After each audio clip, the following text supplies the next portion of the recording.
में अखिल भारतीय विद्यार्थी परिषद के कार्यकर्ताओं ने सांसद रामजी लाल सुमन का पुतला फूंका। आगरा में अखिल भारतीय विद्यार्थी परिषद का जोरदार प्रदर्शन। आगरा के सेंट जॉन्स चौराहे पर राज्यसभा सांसद रामजी लाल सुमन का फूंका पुतला। आगरा पुलिस ने सेंट जॉन्स चौराहे पर लगा रखी थी बैरिकेडिंग।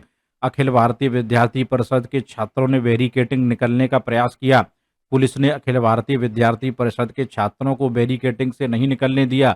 अखिल भारतीय विद्यार्थी परिषद के छात्रों ने कहा कि रामजी लाल सुमन ने माफी नहीं मांगी तो उग्र आंदोलन होगा।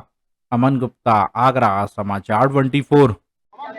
शुभम कश्यप, राष्ट्रीय कार्यकारिणी सदस्य अखिल भारतीय विद्यार्थी परिषद। 80 घाव लगे थे तल पर, फिर भी हार ना मानी थी। एक आंख गई, एक पैर गया, एक हाथ गया, फिर भी देश के लिए लड़ने की तत्पर थे। ऐसे हमारे महापुरुष राणा सांगा जी को हम जानते हैं कि देश की संसद के अंदर रामदास सुमन को गद्दार कहा गया। वो गद्दार मैं पूछना चाहता हूँ कि पूरे देशवासियों से, जिन्होंने हमारे लिए अपने प्राण न्यौछावर कर दिया, क्या वो गद्दार थे? ऐसे लोगों को रामदास सुमन गद्दार कहने का काम कर रहा है। उसी के खिलाफ आज विद्यार्थी परिषद ने क्या उसका पतला दान करा है और मांग की गई है कि वो पूरे देश से माफी मांगे, क्योंकि पूरे देश के अपने दोस्त है। इस देश के महान पुरुष राणा सांगा जी, उनसे उन्हें गद्दार कहा, इसलिए विद्यार्थी परिषद ने आंदोलन करा है। और खाली आंदोलन एक छोटी सी झांकी है। अगर वो माफी नहीं मांगते हैं, पूरे देश के अंदर विद्यार्थी परिषद बड़ा आंदोलन करेगी और आगरा के अंदर इतना बड़ा आंदोलन जल्दी होगा अगर उन्हें माफी नहीं मांगी तो।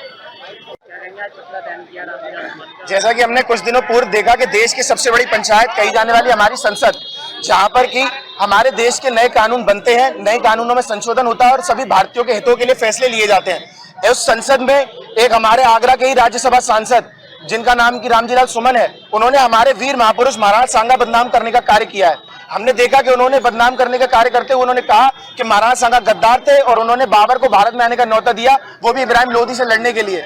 लेकिन मैं आपके चैनल के माध्यम से बता देना चाहता हूं कि खतौली और धौलपुर का जो इतिहास है वो कुछ और ही बताता है। जब महाराणा सांगा ने 2 बार इब्राहिम लोधी को पराजित किया तो उन्हें किसी विदेशी आक्रांता की क्या जरूरत पड़ी होगी कि उन्होंने भारत में बाबर को आमंत्रित किया। ये सिर्फ और सिर्फ भ्रम फैलाने का कार्य किया जा रहा है और साथ ही साथ हमारे देश में जितने भी जाति वर्ग हैं उनको बांटने का कार्य किया जा रहा है। ऐसे बयानों के बाद से जो राजनीति है वो गर्मा गई है, लेकिन रामजी लाल सुमन की तरफ से कोई बयान नहीं आया है। ये बहुत ही निंदनीय विषय है कि ऐसा महापुरुष जिसने हमारे देश के लिए अपने सर्वस्व को न्यौछावर कर दिया, परंतु उसके प्रति किसी के मन में कोई संवेदना नहीं है, किसी के प्रति कोई प्यार नहीं है। हम देखते हैं कि उन्होंने बयान जारी करने के बाद भी ये कहा कि मैं अपने इस बयान के लिए कोई माफी नहीं मांगने वाला हूं।